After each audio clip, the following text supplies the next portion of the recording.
Assalamualaikum warahmatullahi wabarakatuh. Selamat datang di video pembelajaran saya yang akan membahas penyusunan paragraf dan karangan. Oh ya, sebelumnya perkenalkan, saya Tiara Buru Gajah. Saya lahir di Manggala 22 April 2002. Sekarang saya menjadi mahasiswi UIN Suskaryau, Fakultas Tarbiyah dan Keguruan, Prodi Pendidikan Agama Islam. Baiklah, langsung saja saya akan membuat video pembelajaran bahasa Indonesia yang bertemakan penyusunan paragraf dan karangan. Di sini saya akan menjelaskan struktur paragraf, teknik pengembangan paragraf, dan jenis karangan. Baiklah, sebelumnya kita akan mendefinisikan arti sebuah paragraf. Jadi, paragraf adalah karangan yang terdiri dari sejumlah kalimat dengan pikiran utama sebagai pengendaliannya dan pikiran penjelas sebagai pendukungnya. Paragraf juga dapat diartikan sebagai seperangkat kalimat yang terdiri atas satu kalimat pokok dan beberapa kalimat penjelas. Itulah pengertian singkat tentang paragraf.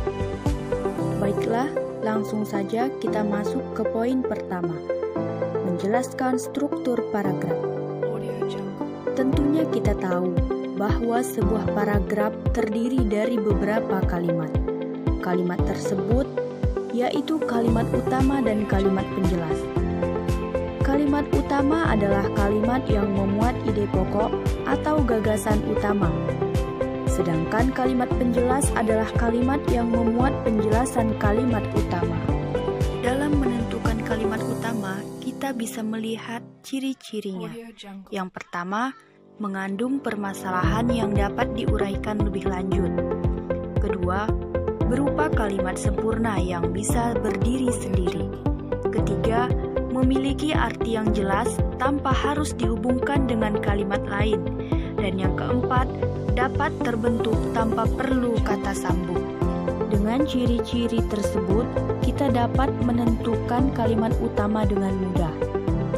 Kemudian, dalam menentukan kalimat penjelas, kita juga dapat melihatnya dari beberapa ciri-ciri. Yang pertama, tidak dapat berdiri sendiri. Kedua, kalimat tersebut harus dijelaskan oleh kalimat lain untuk mengetahui maknanya. Ketiga, biasanya memerlukan kata sambung. Dan yang keempat, isinya berupa perincian, keterangan, contoh, dan data lain yang mendukung kalimat utama. Itulah pengertian struktur paragraf dan kalimat-kalimat yang terdapat di dalamnya. Kemudian, dalam struktur suatu paragraf, biasanya berkaitan dengan pengurutan letak kalimat utama dan kalimat-kalimat penjelas. Atas dasar kategori kalimat dalam paragraf tersebut, maka struktur paragraf dapat dikategorikan menjadi tiga. Yang pertama, paragraf deduktif, yaitu paragraf yang kalimat utamanya terdapat pada awal paragraf dan diikuti dengan kalimat-kalimat penjelas. Yang kedua, paragraf induktif, yaitu paragraf yang kalimat utamanya terdapat di akhir paragraf dan didahului dengan kalimat-kalimat penjelas. Dan yang ketiga, paragraf campuran, yaitu gabungan dari deduktif dan induktif. Kalimat utamanya terdapat pada awal dan akhir paragraf, diselingi dengan kalimat-kalimat penjelas. Itulah penjelasan mengenai struktur suatu paragraf. Kemudian kita masuk ke poin yang kedua, menjelaskan teknik pengembangan paragraf. Teknik pengembangan paragraf adalah cara-cara bagaimana kita mengembangkan suatu paragraf. Pengembangan paragraf dapat dilakukan dengan beberapa cara. Pertama, cara definisi, yaitu pengembangan paragraf melalui pengungkapan penjelasan atau pengertian dari suatu masalah yang dibicarakan, serta diungkapkan dari berbagai sudut pandang. Kata-kata yang digunakan dalam mengembangkan paragraf secara definisi ini adalah ialah, yaitu. Kemudian yang kedua, cara analogi, yaitu bentuk pengungkapan suatu objek yang dijelaskan dengan objek lain yang memiliki suatu kesamaan atau kemiripan. Biasanya dilakukan dengan bantuan kiasan. Kata-kata yang biasa digunakan dalam cara analogi adalah seperti dan bagaikan. Yang ketiga, cara contoh-contoh. Contoh-contoh disajikan sebagai gagasan penjelas untuk mendukung atau memperjelas gagasan umum agar mudah dipahami oleh pembaca. Kata-kata yang digunakan dalam mengembangkan paragraf secara contoh-contoh antara lain seperti misalnya, contohnya. Yang keempat, cara sebab akibat atau sering disebut dengan kausalitas.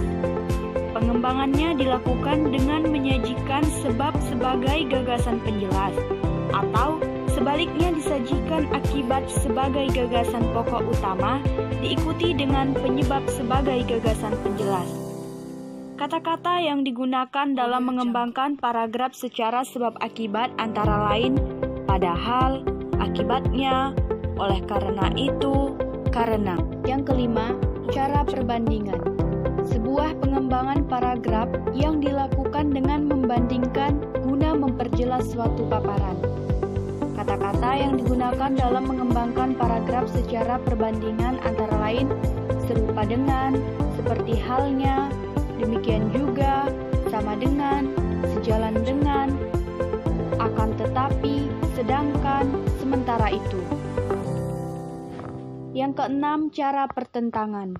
Pengembangan paragraf yang biasanya menggunakan ungkapan-ungkapan antara lain berbeda dengan, bertentangan dengan, sedangkan, lain halnya dengan, akan tetapi, bertolak belakang dari. Dan yang ketujuh, cara klasifikasi. Pengembangan paragraf melalui pengelompokan berdasarkan ciri-ciri tertentu. Kata-kata yang digunakan dalam mengembangkan paragraf secara klasifikasi antara lain dibagi menjadi, digolongkan menjadi, terbagi menjadi, mengklasifikasikannya. Itulah penjelasan tentang teknik pengembangan paragraf. Selanjutnya kita masuk ke poin yang ketiga, menjelaskan jenis-jenis karangan. Pertama, karangan narasi. Salah satu jenis karangan atau karya tulis yang berupa rangkaian peristiwa, baik fiksi maupun non-fiksi, yang disampaikan sesuai dengan urutan waktu yang sistematis dan logis. Pada karangan narasi, terdapat tahapan-tahapan peristiwa yang jelas, dimulai dari perkenalan, timbul masalah, konflik, penyelesaian, dan penutup. Contoh karangan narasi dapat kita lihat seperti paparan di samping. Paragraf di samping adalah contoh karangan narasi, yang rangkaian peristiwanya disampaikan secara sistematis dan logis. Yang kedua, karangan deskripsi. Suatu bentuk karya tulis yang menggambarkan atau melukiskan suatu objek maupun benda kepada pembaca seolah-olah pembaca merasakan, melihat, atau mengalami sendiri topik di dalam tulisan. Contoh karangan deskripsi dapat kita lihat pada teks di samping. Dari paragraf di samping dapat kita lihat bahwa karangan deskripsi menggambarkan suatu keadaan seakan-akan pembaca juga ikut mengalaminya. Selanjutnya, yang ketiga, karangan eksposisi. Jenis karangan yang berisi tentang penjelasan-penjelasan maupun pemaparan mengenai suatu informasi kepada pembaca. Tujuan karangan ini adalah untuk memberikan informasi yang sejelas-jelasnya kepada pembaca. Contoh karangan eksposisi dapat kita lihat pada paragraf di samping. Dari paragraf di samping dapat kita lihat bahwa karangan eksposisi menyampaikan suatu informasi sejelas-jelasnya kepada para pembaca. Yang keempat, karangan argumentasi. Jenis karangan yang berisi pendapat atau argumen penulis tentang suatu hal. Karangan ini bertujuan untuk meyakinkan pembaca agar memiliki pandangan yang sama Contoh karangan argumentasi dapat kita lihat pada paragraf di samping. Dari paragraf di samping dapat kita lihat bahwa dalam karangan argumentasi, penulis menyampaikan pendapat untuk meyakinkan pembaca. Dan yang kelima adalah karangan persuasi. Salah satu bentuk karya tulis yang berisi ajakan-ajakan kepada para pembaca untuk melakukan atau mempercayai suatu hal. Karangan ini bertujuan untuk meyakini pembaca yang disampaikan oleh penulis untuk melakukan atau mempercayai sesuatu. Contoh karangan persuasi dapat kita lihat pada paragraf di samping. Dari paragraf di samping dapat kita lihat bahwa karangan persuasi ditulis untuk meyakinkan pembaca agar mempercayai sesuatu hal. Demikianlah penjelasan mengenai penyusunan paragraf dan karangan. Dan dari penjelasan di atas, dapat saya simpulkan bahwa dalam penyusunan paragraf dan karangan, kita perlu menentukan struktur paragraf, teknik pengembangan paragraf, dan jenis karangannya. Sekian yang dapat saya sampaikan. Mohon maaf atas segala kekurangan. Semoga video ini dapat bermanfaat dan menjadi bekal dunia akhirat. Kalau ada jarum yang patah, jangan disimpan di dalam hati.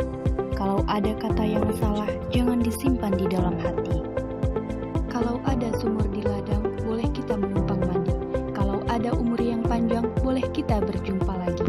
Baiklah, terima kasih atas segala perhatian. Saya Tiara Boru Gajah undur diri dan salam sukses pejuang toga. Wassalamualaikum warahmatullahi wabarakatuh.